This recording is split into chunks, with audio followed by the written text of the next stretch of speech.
नमस्कार दोस्तों, स्वागत है आपका इस एक और नई वीडियो में। तो इस वीडियो में बात करूंगा, एक लॉ स्टूडेंट जब अपना एनरोलमेंट करवाता है तो उसके लिए उसे जो फीस पे करनी होती है उस पर खास एक निर्णय आया है जो हाल ही में सुप्रीम कोर्ट ने अपने निर्णय में और उसके फैसले में कहा है।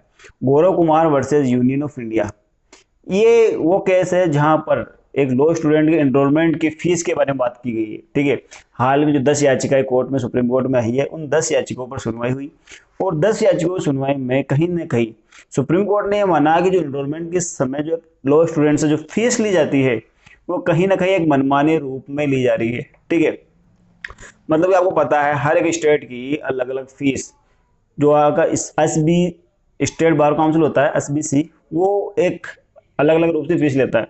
जैसे आप मान के चलो, जो अगर राजस्थान से है वो अपना एनरोलमेंट करवाता है तो उसे 16,200 रुपये फीस पे करनी होती है। वहीं अगर कोई ओडिशा से है तो उसे 42,100 रुपये फीस पे करनी होती है। ठीक है, ये जो डाटा है ये ऑनलाइन उठाया हुआ है। ठीक है, ठीक है। और अगर गुजरात की बात करें तो 25,000 रुपये, उत्तराखंड की बात करें तो 23,000 रुपये, झारखंड की बात करें तो 21,000 रुपये, केरल की बात करें तो 20,000 रुपये और राजस्थान की बात करें 16,200 रुपये। ठीक है, तो ये जो एनरोलमेंट की फीस है हर एक स्टेट की अलग अलग ले रखी है। अब ये फीस कहाँ से आई और किस रूप में ली जा रही है, इसका कहीं से भी जो जवाब है वो नहीं आया है। सुप्रीम कोर्ट ने जब ये याचिका की सुनवाई करी तो वकीलों ने ये कहा कि जो हमारा एडवोकेट एक्ट है 1961, वो समान रूप से कानून है, वो पूरे ऑल ओवर इंडिया में लागू है। ठीक है, तो इस एक्ट जब समान रूप से ऑल ओवर इंडिया में लागू है तो इसकी फीस के बारे में जो एक्ट है वो पूरा का पूरा ऑल ओवर इंडिया में, उसकी फीस के बारे में भी एक एक्ट है एडवोकेट एक्ट का 24/24 का क्लोज 1 का अफ। ठीक है, तो उसमें ये बात कही गई है कि जो फीस है वो 650 रुपये, ठीक है, जो कि जनरल ओबीसी वालों के लिए है, और 150 रुपये SC ST वालों के लिए। तो ये एक फीस है जो कि उसमें डिफाइन है।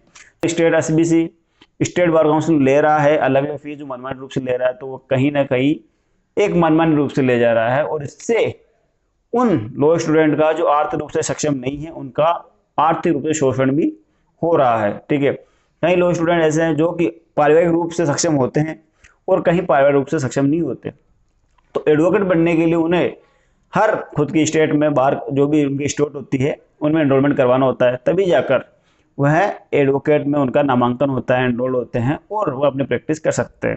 मतलब कि इस व्यवसाय में आने के लिए उन्हें पहले अपनी जो भी स्टेट है वहाँ पर जो भी स्टेट है वहाँ पर अपना एनरोलमेंट करवाना होगा और एनरोलमेंट करवाने के लिए जो फीस उनकी बार काउंसिल निर्धारित कर रखी है वो फीस उनको भुगतान करनी पड़ेगी, चाहे वो फीस कितने भी हो।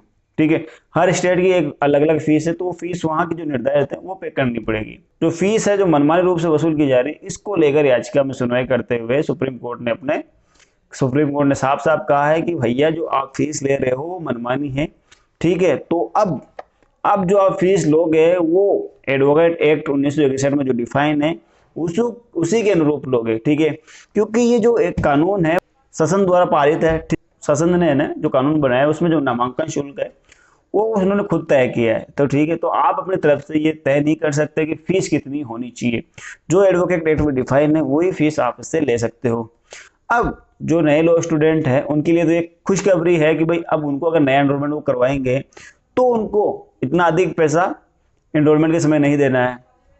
वहीं दूसरी बात, जिन लोगों का एनरोलमेंट ऑलरेडी हो चुका है, अब क्या उनको रिफंड मिलेगा या नहीं मिलेगा, तो इस पर भी सुप्रीम कोर्ट ने साफ मना कर दिया है। जो भी स्टेट है, स्टेट बार काउंसिल को साफ मना कर दिया है कि आपको फीस लौटाने की कोई बाध्य नहीं, आपको नहीं कर रखा, मतलब बाध्यकारी नहीं हो आप। पुराने जो एनरोलमेंट हो गए सो हो गए। ठीक है, उसमें आपको फीस किसी को भी रिफंड नहीं करनी, लेकिन अब जो नए एनरोलमेंट आप करते हो उसमें आप मनमानी फीस वसूल नहीं कर सकते। जो एडवोकेट एक्ट में डिफाइन है वही फीस आप भुगतान करोगे। ठीक है, तो हाल ही में सुप्रीम कोर्ट ने अपने निर्णय में, अपने एक फैसले में कहा है, जहां पर 10 याचिकाओं की सुनवाई हुई, तो इस पर जो एनरोलमेंट फीस है इसके बारे में आप क्या राय रखते हो? कमेंट बॉक्स में एक बार अपनी राय जरूर बताएं। और क्या जो फीस, जो मनमानी फीस वसूली की जा रही है वो कहाँ तक सही है? और आपको तो पता है एज ए लॉ स्टूडेंट को हर एक स्टेज पर एक फीस का भुगतान करना पड़ता है। कॉलेज से लेकर आप एज एडवोकेट जब एक बार एसोसिएशन के मेंबर बनते हो तो भी आपको फीस का भुगतान करना पड़ेगा।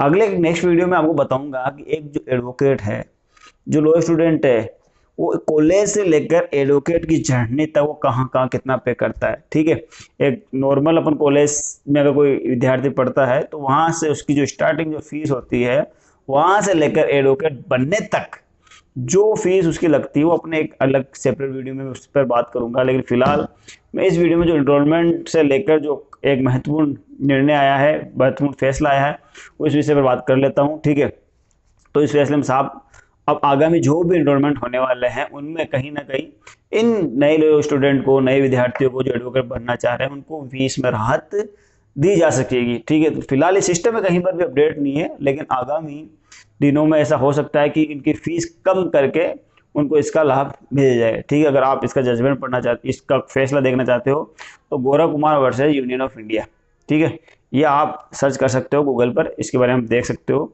तो मिलते हैं आपसे नए नेक्स्ट वीडियो में। एक बात और कहना चाहूंगा, अगर आप मेरे चैनल पर नए हो तो चैनल को सब्सक्राइब जरूर कर ले। ठीक है, बेल आइकन को ऑन कर ले ताकि जो भी नए अपडेट आए, नए नोटिफिकेशन आए, उनके लिए उनको आपका समय पर मिल सके। ठीक है, मिलते हैं आपसे एक और नए नेक्स्ट वीडियो में अलग टॉपिक के साथ में।